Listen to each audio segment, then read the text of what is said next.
Bosumi duba koneda etosu duba kwa fimpimienu ni eduonu enum emu ene ebna dey adeshimama yamawuna ajo emu akwaba enfambra insania television so ebraso se no nsia kase bo ebna dey yaboabo no kase kwan so yede ebesomwo ewo bebibia wo bia de wasesa brena brebia no nyadaje enya botetena wo tv homa yede nsem no eso nsem no do so pa na dia wobeti ebi ewo mu ene se Bosumi August no emu ne dana etoso ensia helicopter kata hweye ene mpanifo won hwehwe mu a wayeye bre kwata hweye ne nam so emasa awe hosam no esiye no wode emu nhwemu ene de pote a esiye ni na aba abetu edwa na ene so afutusem akọ ama awofo ene won ma hwe nkoda na se yenhwe se ejuma embro nkoda eso yede ebema mo koba na sana na chese no akwakoye abuse ye abuse enkwada no sanso na ye bekoma liman no emu eneyi awehosem a efri honom eba enya kwara eno eyamano ne nsem a ye de ebesomwo ewo kase esunsem bi ka wenu na afofo bi ka ho ena do hwere ba ko entem agodie mu nsem amano ne nsem enegide mu nsem ka ho a ya bo no kase kwan so ye de ebrewo ewo baby bia wo midi efia boafo adepayenton krambre to ye ba kasebo ni twemu eto aso.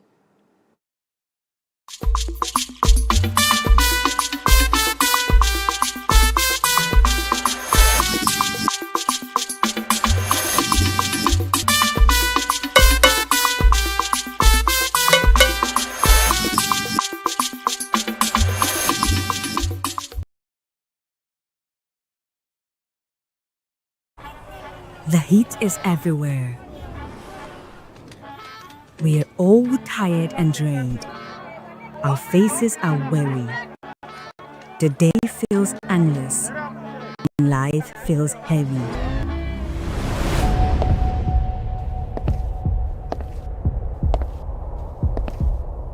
Then it happens.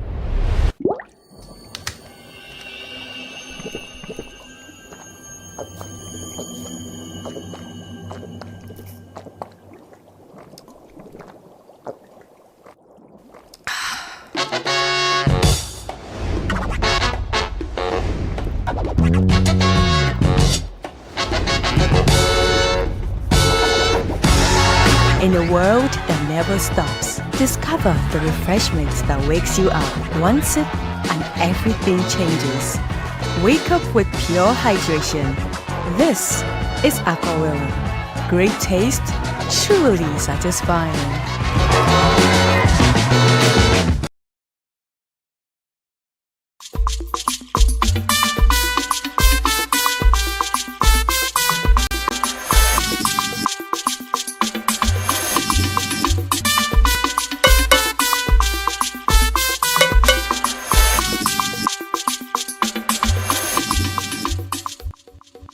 Ebusia for yensan ema akwa babim Africa me hona kasebo no twemu mefa ensomo mehase na mehase de free awewosem a August bosom no ne dana etoso ensia wo bra na mpanifo bia wo abemu wodi wondwuma okokopie mu ewo oboase a na wode helicopter ekwa afofia ntoata na dware abam enam so ema nipai woto nananom ewo nsia do bra helicopter yi ekwote hweye na mpanifo de hwehwemu ahodro ehye so ene opanipa wono ena woye lead investigator na wadasa ehwehwemu ekuoi ano eye Captain Paul Fojo wasi eye wagina simpie so ene Ghana fo ina kasa ede atudwani ntia ena fe ni nam so masa awe hosami etumi esiye na ne kasa mu na wode atudwa se eye black box na ewo eye helicopter no emu no wode kopie mu ewo China ena wono koye sa hwehwemu no. We also went through a process of looking at all the maintenance records of the aircraft. We looked at the flight logs of the aircraft, we looked at the flight logs of the crew, we checked on the crew's qualification, we checked on documentation, just to be sure that everything was proper. The flight data and cockpit voice recorder were then transported to the AVIC Flight Decoding Center in Xi'an, China, from the 12th September to 22nd September 2025. Now, AVIC is the Aviation Industry Corporation of China. The aircraft is a Chinese aircraft. They were the manufacturers. They had the software and the hardware capable of decoding and giving us the data from the flight data recorder. So we had to go to them.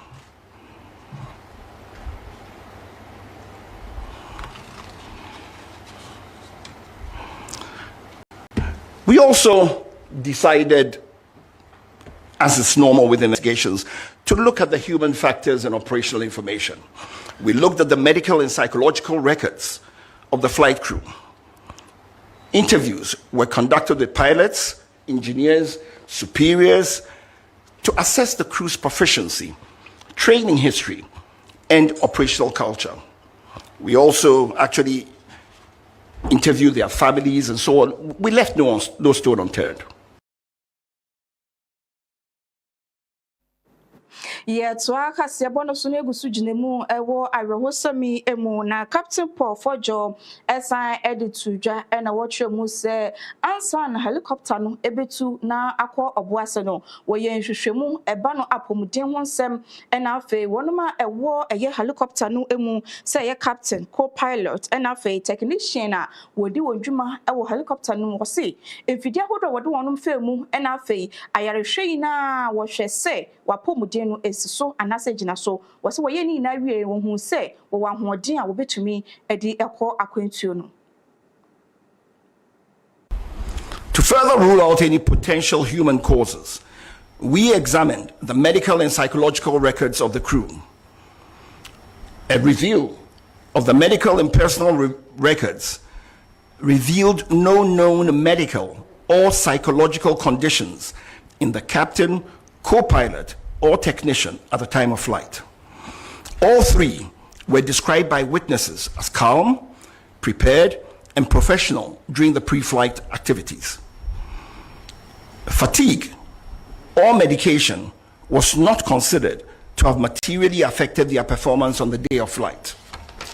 There was no formal information on the weather available to the pilots along the flight route. Witnesses reported poor visibility due to fog and rain at Brofuyedru and its environs. Environmental conditions in the Dampier Forest Reserve and its rugged terrain of hills, mountains, created conditions such that over such rugged terrain, you can have turbulence, downdraft, and other phenomena.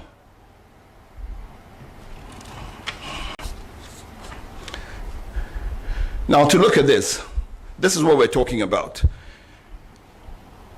This is a known aviation phenomena when you have such rugged territory. And what ends up happening is turbulent wind currents occur usually around ridgelines, mountains, and hills, and can generate sink rates in excess of 1,000 feet a minute in moderate wind conditions. These sink conditions can often exist well above the barrier that induces the eddies.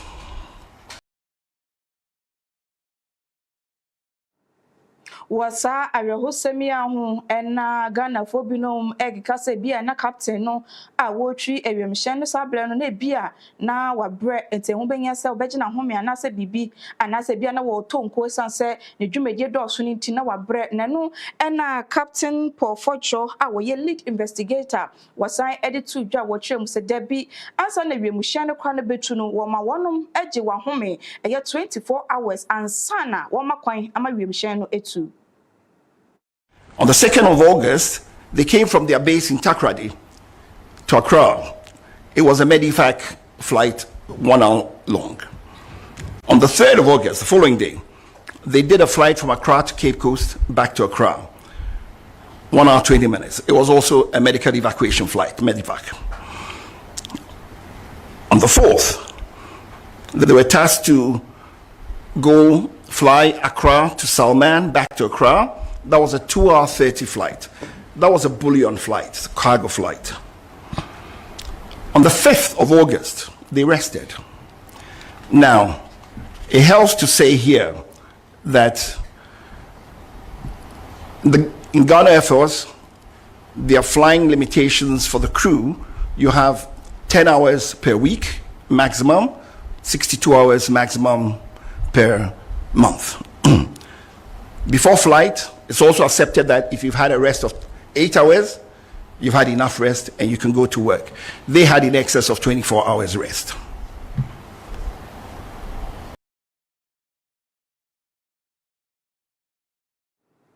Yeah, so I can see so na ye frɛ ho sɛm mu de nya twemu ɛwɔ ensɛm foforɔ emu na open nipa wɔ no ɛna wokɔgyina Ghana anemu ɛwɔ United States Washington DC His Excellency Nyimano Victor Smith na ɛbra din ɛbɛtɔ dua na wokɔpie mu ɛwɔ United States no empanifo bi wɔnom Free Council of Ghanaian Pastors and Churches ɛwɔ USA wabɔ anan akwakɔpie mu ɛwɔ owura yi asɔye akwakɔma no akwaba ɛde ɛyɛ nkranhyɛsɛm akwama sɛ bra wabe wɔn bɔ adwuma no fam bɔ ma Ghana entimi ɛmfa ne tuma pa emfra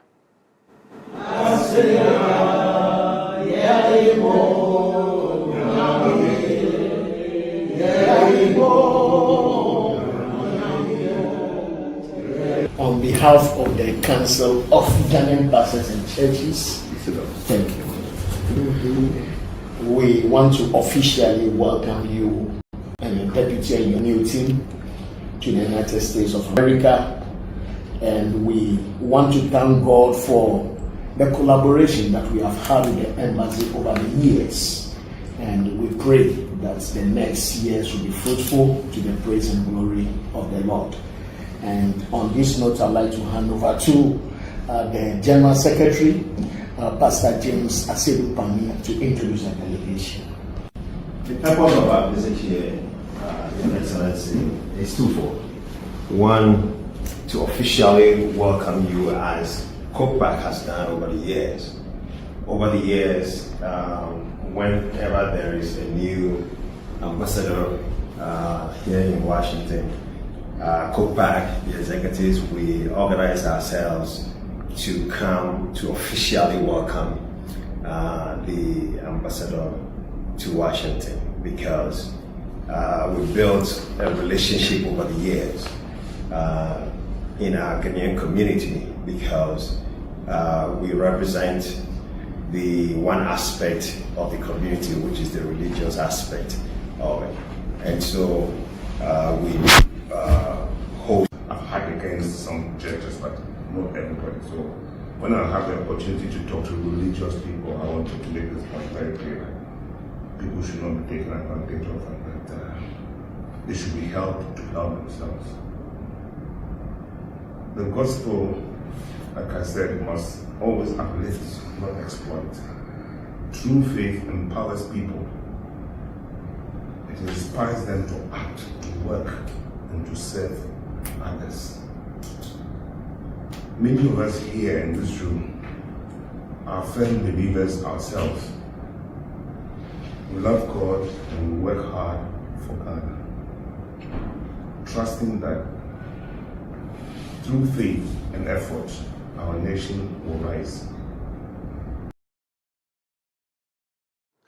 Edwedifo wodi wonja ewo kejecha dwekese no emu ewo Kumasi Asantema mu ede adesede akọ ama aban afi so His Royal Majesty otumfo setutu awotoso mienu ene empanifo ewo aban mu se ene kejetia redevelopment phase 2 no dwumedie no akakra bi na wonom edi ewie eno na wocho se wobesre stores no empanifo fo wonansi fom na store bia ena afa dwedini bia enya ne store se de se na efata na openipa wono ena wojina adwadifoi anemu ekasaye owura Emmanuel Kwatin wono chairman a woda Kejitia Petty Traders Association no an wono ena wojina adwadifoni na anemu ekasaye ene da ikwato ewa afi mu a Kejitia Petty Traders Association ye de meeting enyina eba na wiye na yafa akwanya we so ne de ato empanimfo bititiri no Ghana mampanyini regional minister ene KM mayor anim se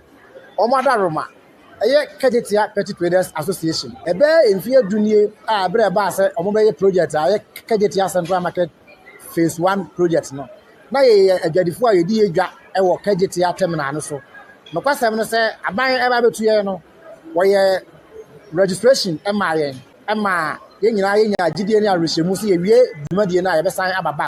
No question, you know, Yen will be any Aquana buy. Now, so you would do one and Aquana, or Trambrano Emu. The Star Swinty, Yafa Aquana is so now the Ato, or Mampanini, regional minister, and then mayor, and then penny for Akana and Mansia, and himself, or Mada Roma. A year equal a Yakadia Petty Traders Association. A year Kubata and Cassia, Yaya or my ma, a brandy a brain in an Yadia, one share of mine, a Jumamu, Maya Boa or mine and Tetra, and then in Cancro.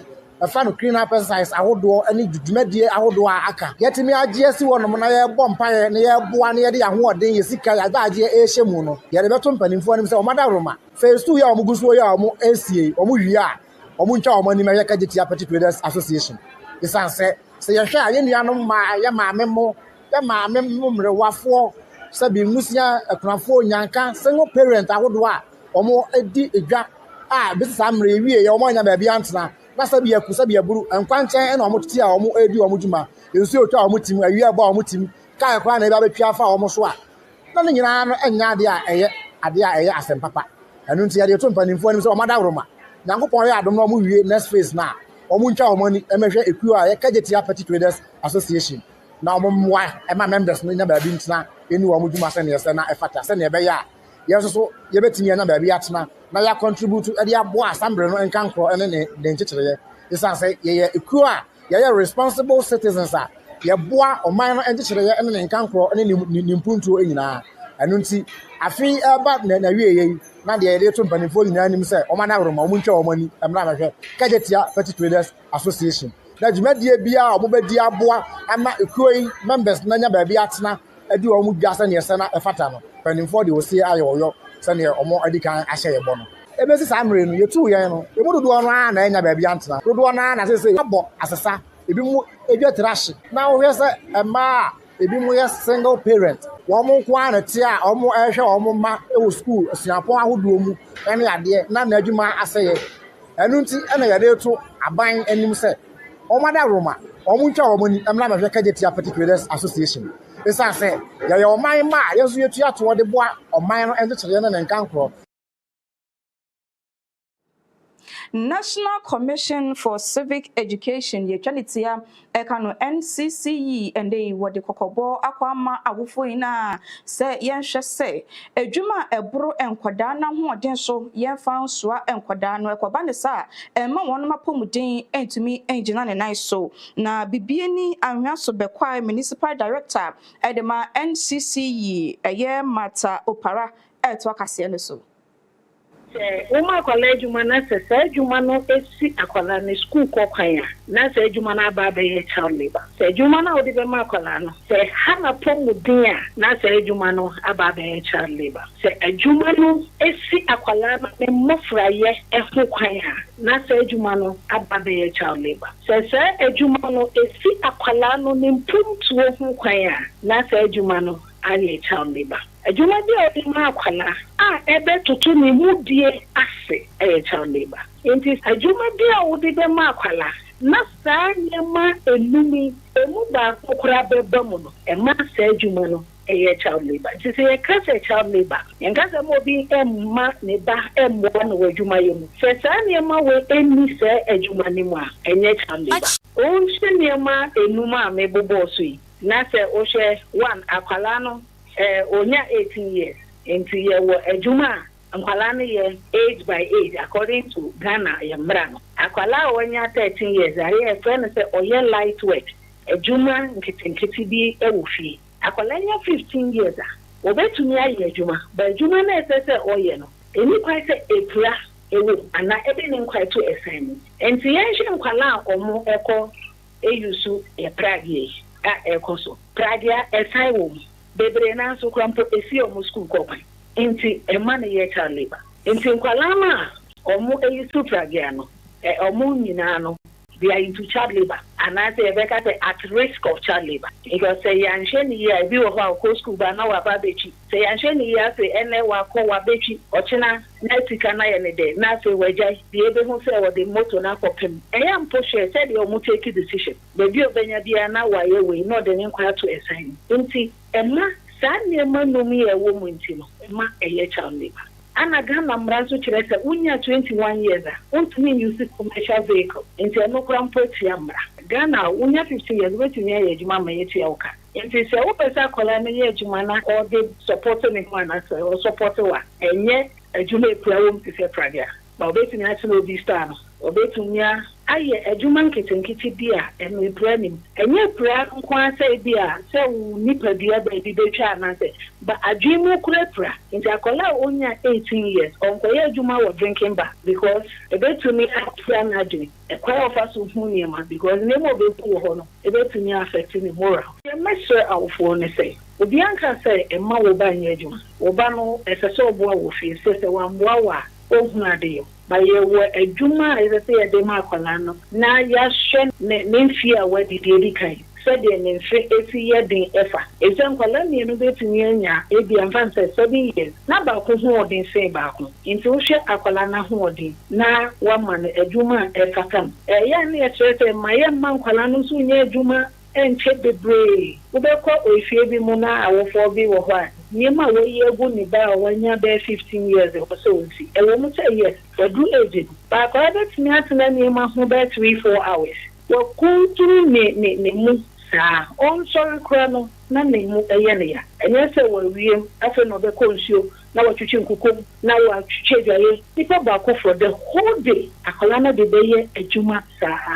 And what a pomody. And you back as I want to tell Banadi. But never beg, Oma, the oil so a hana tomo, the baby was in me, now what I discarded an alcohol hospital and one column. Yet waka sele so yegusu dwunamu ewo bibieni ahweso bekwai municipality na empanifo abo Madam Hannah Eidudin se wono na wombeda Ghana Federation of Disability Organization no eye fund management board no wombeda ano eno na empanifo ede abetu dwesema mi bra ye bo ni din ede sa di bre ehye ne nsa no empe bebre na wakọ nhemudi eye meeting na ka wose wode akiri susuaso no ebebo empanifo na so wo say brebi obeko meeting no wo meka bibia emfa nkyere wonom enum na Owura Francis Asamoah a wo ye bibia ni ahweso bekwai municipal chairman Edema Ghana Society of Persons with Disability etwemu say di bre wode ahye Mrs. Eidun san wo hunu say enya ade a obetumi aye esan say wonfa ehu result bia embre wonum timpanifo enje sa di bre no emfemfini nsem the federation anono ni nim say woni ye council members ni be hia oh mo ha woni say naka ya kan ya ha wunyina na fi ono so ko management meeting na naka wode ko nkrofo no efa ne efa ni frafo emumfo omo a omo fiscal tenant for no so no omo ha we ahohoni naka wo de akọ wo so a naka de oho bi omo so be kan bia no na wo de abre yen na yeso ye members a egugu ya se no ya bo bi amanye se sei nc na eko na bibe na yen so be kwa municipal de ye hu bi sa wo hwa obeti esi wo ye be che no ma na ne ya bobo ye ho anu bebre le kogu assembly wo ye openi hu de be ko enti yen ye administration na mo tra ba na ye foforo ne ye hu se no ta no ma na eko no enya de ye be bo wa yen enti nipa na wo da ho no sabi wo ye nika nko ye nipa so ne ka se ye to aso akọ anima ebi po na ye nipa na ebi abro se ne ye nipa na wo da ano no ye be simply for se mo ministry ho na ye mpe obi a obetimi ahwe akiri amayen na fi ye hu se enne yisika abaya dawro ma ba komo ye sei we ko hospital for ho we ko school for ho afi omu a sabi wo mo be sia omu san no adwuma ebi ana ye be training am ebi mo o ma yi hu papa ni we am kenyina ye ze kesina ire da de ku na no ye ni dwumadi na ye dile kata ko se coordinating director na MC omumwa na ye nipa na oda no ye nyini sinchen na ye mpe obi a obetima boa ye enfa no sinchen enye ESPD chama ya mekese enye me ne nkrofo nkonwa iku miense ni nyina ne yaka bum eni yakuchia eni yenya sa adwen se hipsa na mo no aban sika na dawro ma wode dum ye no duma ese didi no ese wuchi ku miense ni nyina na ye nyina sha adwen se wo efa we be ye we efa we be ye we na ono de ko owia okọ meeting no de na siye de na penifo de na ka de na kusi na kwa sabe free meeting na odini na betu yenim na je say ye wa ne ye bia na bobo bia na so gya kwa ka kire members na wo akire ni nyina we de bi ni ho nti ono wa kwa de ope no ye no ho no ni penifo ni ye wia eno ano no de betia na sesei de betia sesei ye je say juma na nya de a wo ya bo wa ye so yeti na wo ho se penifo amfa ni juma na kire say no ma ekoso bibire anwa so be kwai municipal municipal ye di dem ayi wom tika bande base ye famwa ye ye hu be sika ne kono ye hu se penifo no mum e na omo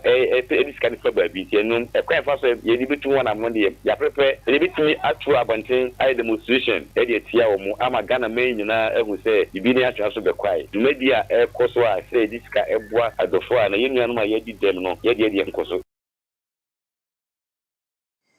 Yede kasia no ekọ bono east mantam no emu na emrahye bedwani wogine mu edema adehye wo ho eyo nyofo Joseph Kwasi Mensa woni aban krachipeni wono so gine mu de ma adehye wo Enkranza North onimnyamfo Efa Patrick waka wontoma apawa no ene wode aso abofom a wo be fiti ase esi eye 3 unit classroom block ediama nipa hiamoa ena afa edamia bra wose wo wie ne sanso na wo wie ye eye community based health planning and service and no chip compound jumede ebinso no wo ba bedi ediama adehye wo boana and ave aseche se beye na pomde hu nsam ebetumi egina nice so e wo mpotem ho Nasalansi John Dramani Mahama okay ne mwa wode aboa amankransa no fetumpo a ewo soro pa na ye nyina yenim eye hihye ya eda common fana abai eho abai epese oboa se be ya mpuntu ebekoso we nipa bia abrabum suku adankra ye siyensi no the people of nipa nyamwa dia na o matwen ache no ye na ya reho se me se tickets omo so kwa na obi se be office wa hia abai se toilet bi o sa toilet ni ya mani pa nkoso dai ho na omo do omo nkrata na omo nyina nyina gu di nipa nyamwa no ene krono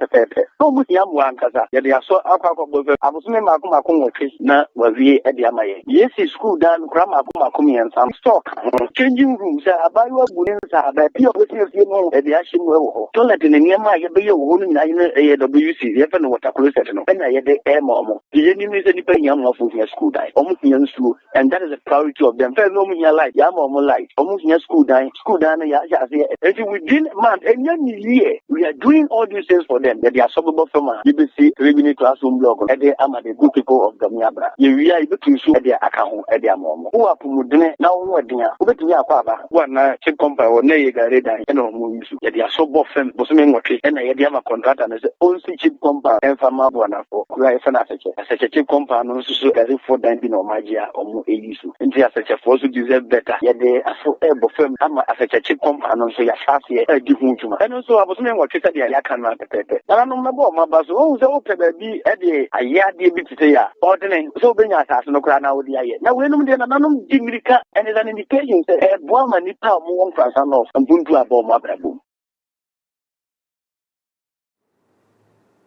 Yetwa ensam no eso na Pastor Dr. Paul Edusampa wono ena SDA asafo nefa ewo West Central Africa woda no wode atudwa wocho se asafo dwumedie no ewo musa wodidie nanso ade ba ko ehia wono pa se wobenya asase na wesi asoredie seso no eya na ehadwen. The biggest challenge I ewo nkran ha asase Yamsam Kano the Kano and any dispute, any obedient challenge the sorry 7-day Adventist Church, Ejina Sukanya, Miss obedient challenge. Well, be a new friend who Christonia, only say Yamine Boade, Obiano, and the Mukra Mukra Muni, oh Mutim, Yame, and a Boade. And I asked sorry, Casse, but in the Fuencia, and a Boade.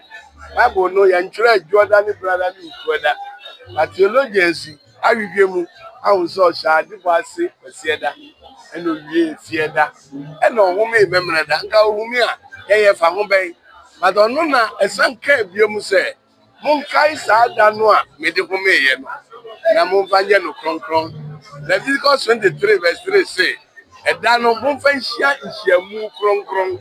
Executive Secretary Edema Southern Ghana Union Conference SD Asafono Pastor Dr. Chris Ananunu and so the two Joseph 7-day Adventist Michelle SD Asafono Gusu Amobo Momotin Eddie Media Hodo betumi ama unemployment edwuma ni ho no eswate enu ntino omo ye vocational training programs ahodo bebre no adema amonkrofo Asafo yi asha namo a ye di frisia aduonum afahye na eno ne ya adwen se ye pese ye suapon bi a ye betumi atete mebu na won atumi anya nsano adwuma ne abrofo ye ka no technical and vocational skills training center nti eno ne ye dia ye yada eso a ye pese ye tu ho anamon na etumi yesa tetebia no esa se ya many pi won awie senior high school nanso so wantumi antoa so akọ university a na ayese ne hu nimfa so nanso bia wa chede awurade dia ama no enye book mu nko anye university nko a nanso bia na nsa no adwuma papa bi wo ho a ye betumi akyere no na ono so anya ne nanso agira na ode abọ ne bra na abo man no so ti eno na ye dai so a ye hwe kwan se biase nyina obi a betumi abeboa ye na yetumi asi ahye awurade di kokoro ni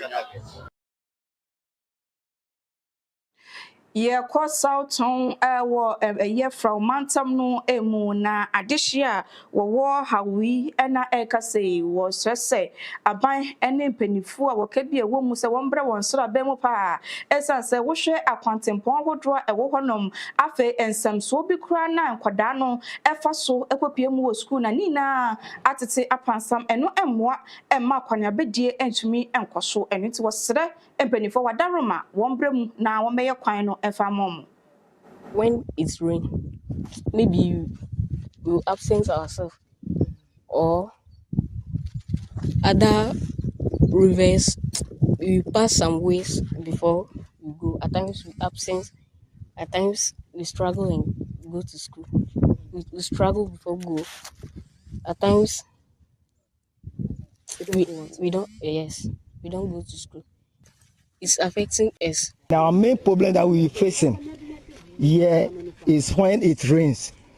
We find it difficult to get to the next village, especially those who are on sick bed. The pregnant women, they find it difficult to get to the nearest health center. So we are appealing to the government to help us, at least to let the road be more trouble for us, so that the students, the sick ones, the young ones will be very okay to pass where there's no elderly person to guide them, especially the kids, those who walk from Hawi to Gamanu to the next school. And so we are appealing to the central government to help us. The poor nature of the road, especially when it rains, as you can see today, very, very terrible economic activities. Because this is the road that connects the entire 13 communities and beyond to the sister market called Anyangwi Market.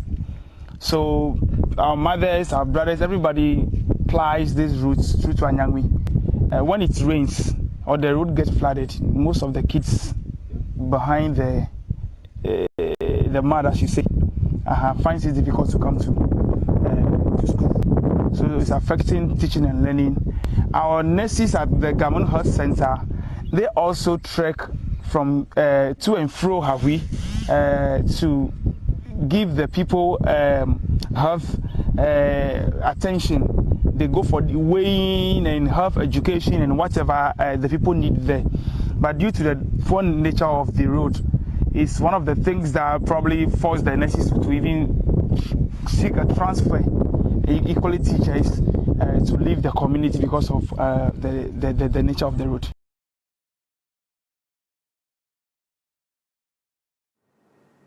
Ugusu share enumero sia ebremu kase ewo Nsania television so ye wakaswa yenya no kwante pono so antimesi junction ho ena yebutu a yede ensemi esom ye to kase bono eso na empenifo ayese wonom the cylinder recirculation model CRM dwumedie bi eba abonten na eno ena enehi Chamber of Oil Marketing Companies edi atudwa watch say sa dwumedie empenifo edi eba no wata ye chepa wonom efo so se wode ebeba nemum de won pene say eye LPG stations akodo e wo dada edi dwuma no se empenifo ebetoto sa stations ni na emu no wose eno no de enya de ebebo sansese koba ne sa ebema Ghana de hye bebre edwuma abo wonom.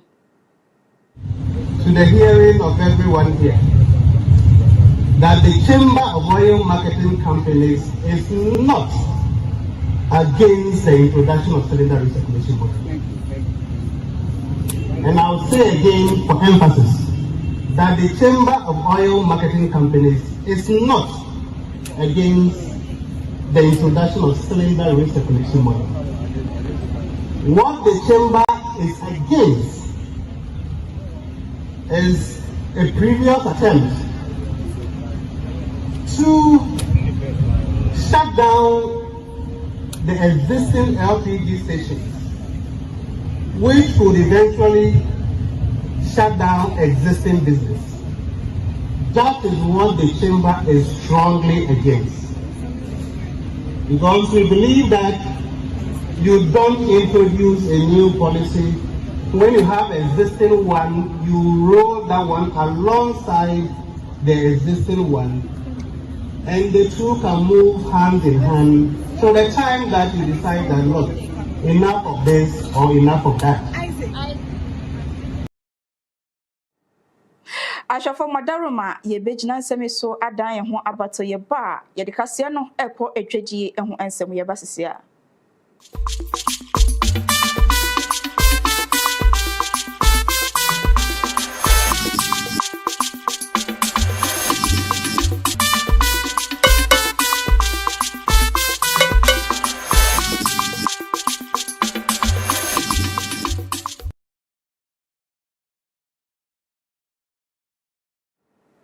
Yensan ema akwa babie de wasese wonya bre atwen ema yabaye to asam no so na de kase no akọ edwedie eho ensem emu na afibia no omai Ghana eye oil importation ayede eba omai mu esumbo 10.2 billion US choppable dollars na just sika no eweni mu pa eno ne penifo aye ne se wo befiti ase aye crude oil refinery eno no yakase bedane dane enwunu mu ewo omai Ghana hwano no ebeboa ama siketwitwiri dia yekukuru edekwa amanone ekofa fango eba oman mu no eso ebetekora na no mpanyifo ehwemu se acha hwiebe afibe kọ na wie ye de na wonom aye wie ate wonsa edefre ho Refinery ehwe ma se anya kra no wo mo betumi nyo ha chichimu edusia no local crude oil consumption no na wo musikasem entotoye mu wo mo estimate 400 million US dollars no bosumi bia import cost ni mu wo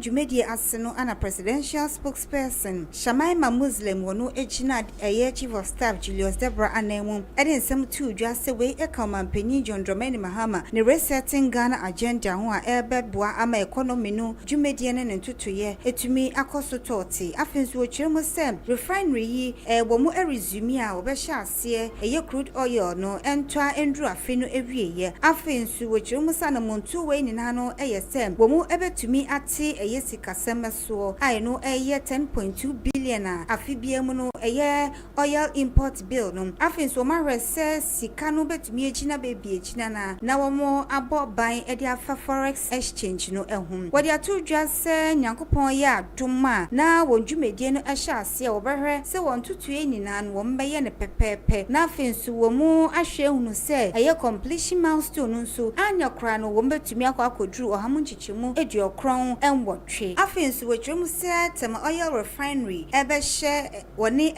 Senti Oil Refinery Limited ana wo mo partner se de be wombetumi abom ondwumedie nyina akosototi ne sikasam so ejina na so brane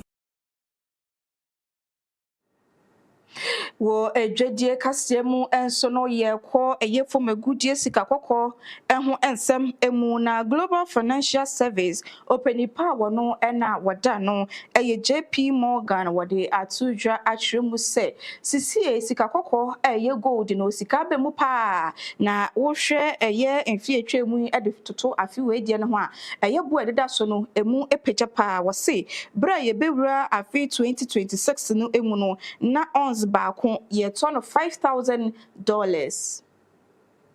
Gold purchases no China anana eja ano anasese wodi enim ni nyina ne se wɔhwɛ sɛ enkoba ne sɛ ba ne sika asɛm so a de bia wɔn ɛbɛdan ɛyɛ US centric market no ebi te sɛ Poland, Turkey, Kazakhstan afei nso wɔhwɛ sɛ ɛyɛ gold reserves no so wɔn betumi abɔ wɔn mmɔden akɔ wɔn enim wɔn kuntabu a efiri World Gold Council kyerɛ sɛ Central Bank ɛde 634 tons ɛno ɛyɛ bullion na ne nyina na gold ni ɛwɔ mu a wɔn ban na wɔhyase ade free ɛyɛ September bosumi ni mu wɔrase ɛyɛ mfie miensa echimu no wɔn betumi akɔ omanim ɛba no ɛyɛ sika kɔkɔ dwumedie ɛwɔ man Ghana mu a ɛnkɔba ne sɛde bia no wɔn ɛbɛsan wɔn akyi na wɔn san ɛbɛkɔ wɔn anim. Yede kase no ekɔ agudie ɛho ensem na ansa na no madaroma yento nkra embreto ye ba agudie mu nsem eto aso.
Ashfo ya sansuma munyina akwa baba ITV no nsia kase ne so ofan yedu eya agudie mu nsem na mosofo Sylvester akwa the sports doctor me de eto so edi amamu me sha se dem family enche ongoing Ghana Premier League match day 9 etimi eto dwa bitimi no ka say me de ama eni eduana match no ebewie no obia no otimi eto atena ewo sa match we ena me de ama head coach Ibrahim Tanko akasa o say no wa pa say ni team entimi anto atena enya or the 3 maximum point ewo eduana for NC. We did really very well. My team dominated from first minutes to the last minute, and very unfortunate that the last free kick didn't go in. But I think I'm very, very satisfied with the performance of my team today. Our style of play, I don't think going away you have to change everything you train for. And this is our style, and I am very, very happy how the boys executed it. They did very well, unfortunately, like I said, but coming to our way, playing team like Diana and took points, I think is very, very good for us. I want to kasem or sanso eka to as say we share Ediana and Mediama or defense no bia I solid on the field of play and nothing a go bia into me amba omumachini. I think it's not only the defense, because the defense starts from up front, and I think all the team did well. They defended as a unit, and I think that's the reason why you saw that they are playing very good. I think the offensive players are helping them. They are also helping the offensive players. So I think in all the team did well. I think this year's game, honestly, I think all this hostility has reduced. And coming here, we just came to play our normal football. Nothing else. And I'm very, very glad that the boys did it well. Definitely, and like you said, we have a draw also in Hohoi, and then we have a draw here. Definitely, we go into any game to win. If not, and you take 1 point, I think it's good. Playing away, like you said. So I'm happy, and we have one more in Accra, so we are going to prepare for it. Yada ho ejina mediama asoya player abranti and di Kevin or say match no omo for win na draw nto munya draw no enyo omo wa emunije so omutumi enya 1 point abra omo free takwa ede omo ni kire eduana ene omo kosi aka e Ghana Premier League match day 9 na intensity no wa high ba ye ba nyina ya prefer say ye ba be win or draw ba ye ba na ye target nyina ye win ba enya 1 point e wa win so Damia says Abansa. And it in so many for games at Paso, by